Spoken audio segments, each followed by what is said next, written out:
The Denver Nuggets are getting ready for the final 8 games of the regular season. 90% of the way done, just 10% of the way to go. I'm here with my guy Swipa. This is going to be very interesting, man. The way that they wrap up this year, they might get the 1 seed, they might get the 2 seed, they might get the 3 seed. I don't think they're getting anything lower than the 3 seed just Mhm. with the way that the schedule's kind of lined up right now, but just where are you at with where Denver is 90% of the way through?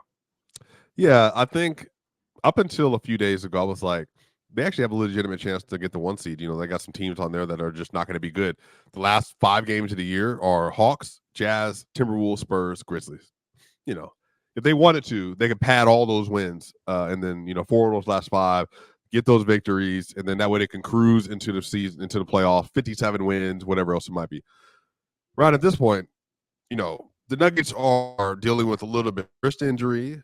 Yoke, Jamal's dealing with a little bit of injuries. KCP didn't play in the fourth quarter yesterday. Aaron Gordon's reporting a little bit banged up.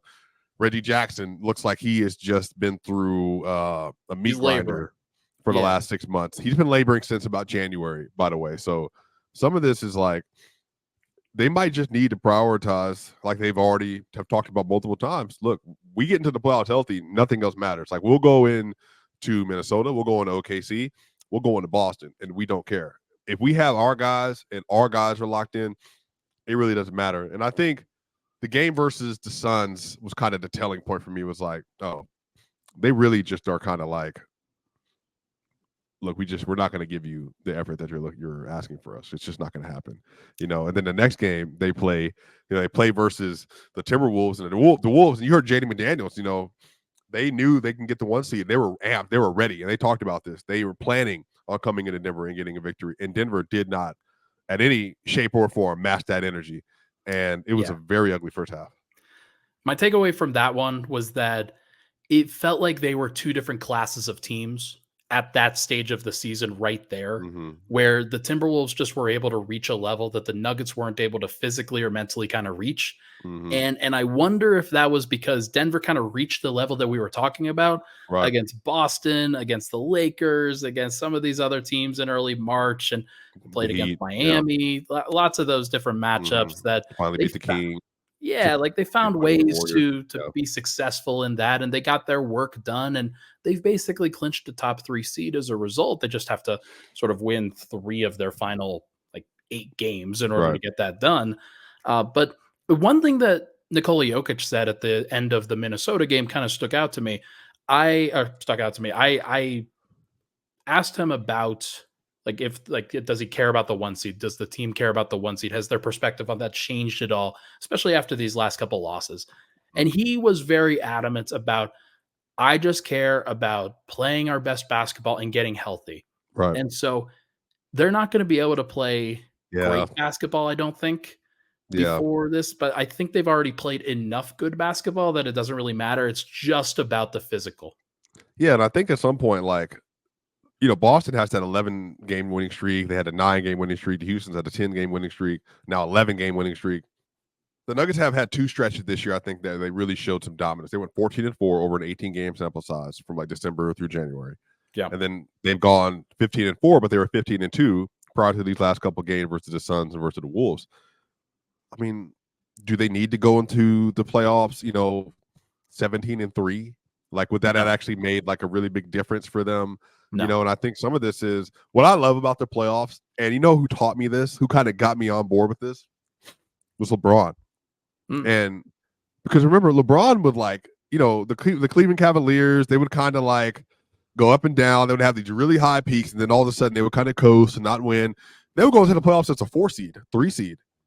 But when you get to the playoffs, Ryan, like at some point the playoffs start, and you're like, honestly, seeding really doesn't matter. Like, I honestly, like, if you got LeBron on your team, or if you got one of these generational players and like they're healthy, then me going to your house doesn't make any difference to me, because the crowd noise is not going to change the way that I'm playing. And I think at this point, the Nuggets have already played in the most hostile environments. They've already done it. So I think getting a home court advantage is great. But honestly, Ron, okay, well, that's cool. Well, we go up 1-0 or we're 1-1, and we got 2 games back in Ball Arena, and we're going to be I mean, that's what I'm saying. Like, I think for them is like, us winning has nothing to do with doing on the road or doing it at home. We are going to beat whoever. They beat LA on the court last year. And then in the Suns game, they beat the Suns in Phoenix by 30, and they're up 30 at halftime. I think for them, they just don't believe in like, we need to be in the perfect environment in order to get a job done and to put a team away. And I think Jokic is right. Like, look, if we get in the playoffs healthy, if Jamal feels good, if I feel good, if Reggie feels good, our backup situation is working, Peyton and Christian are feeling confident, then everything else is just hoops. Yeah, there's no doubt about it. And I think that's going to sort of lead into a nice preview here for these final 8 games where Yeah. Denver has different goals now than I think they may have previously, where 1 seed dreams kind of dead, not necessarily worried about that. Yeah. For Just these next 8 games, I think, like you said, it's about the health. It's about being ready mentally and physically. Uh, they've got Cleveland, then they've got San Antonio at home. Then they go on 1 road game at the Clippers. That's a big yeah. one. That's one that they should be trying to circle and say, we should try to get that one because it helps them in the standings. It helps them make sure and ensure that they get the 3 seed. Right. Then they come home and play Atlanta. Then they go on the road and play Utah. Then they come back home for a back-to-back and play Minnesota. And then they go for 2 road games at San Antonio, at Memphis. So Yeah. I'm thinking that, like, if I were to circle a couple of games there for them that they should try to get, it is the Clippers game and it's the Minnesota game. Like, they don't have to go all out for that one. That one's not necessary for them to get, but I do think that that could be like their final measuring stick game for the season, trying to get ready. It's the one sort of playoff rotation audition kind of game that you put out there and try to get some revenge against the T-Wolves after this last sort of abysmal performance. Right.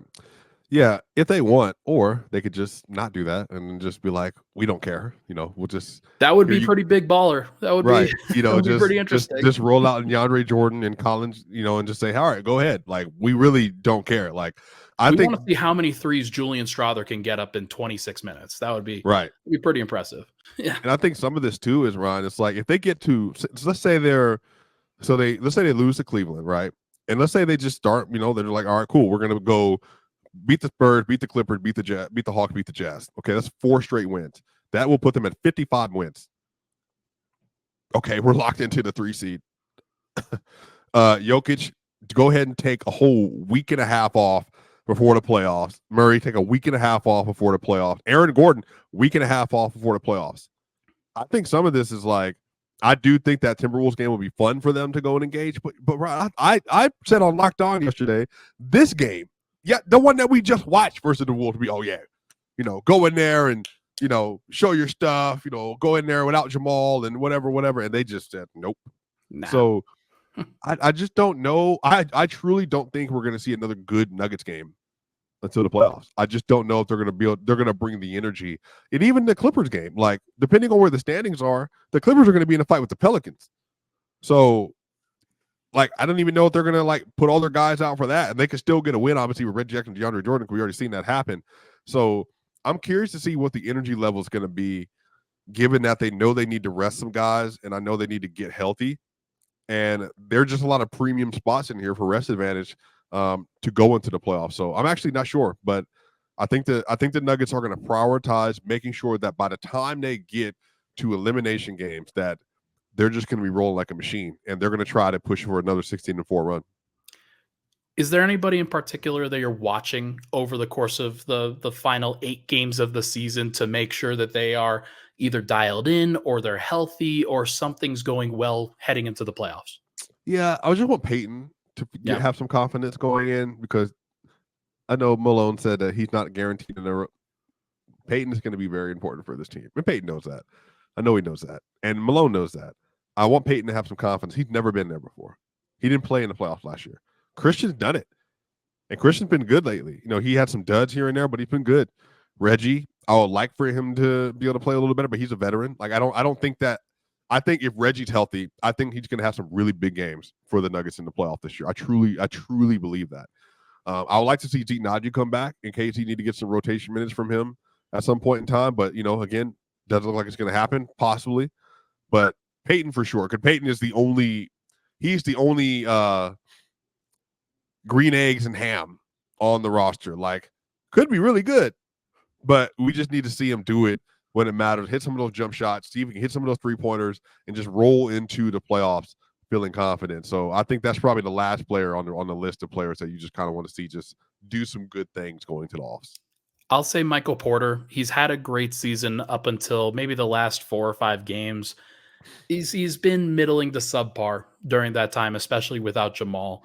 And I would like to see him, like, basically ever since that Minnesota game, really. Actually, no, he had a good New York game. He definitely had a good New He York was game good as well. versus the Grizzlies. They just didn't need him. He was 4-7 from the field, 3 or 4 from three. They just didn't need him. Like, so he said he sat on the bench. He didn't play in the third quarter Yeah, or just fourth quarter. watching that game, he shut it down. He shut it down in the third quarter, and maybe some of these other guys did too, and maybe that's Yeah, fine. But I do think that he's another guy. I want to but you're not continue to actually see him worried. You're step not up. wondering I want to if see he's him gonna. step up as that second option again. Like Jokic is going to take on more of those. Like he's going to take on a high level of performance and then high level of attempts and playmaking opportunities, things like that.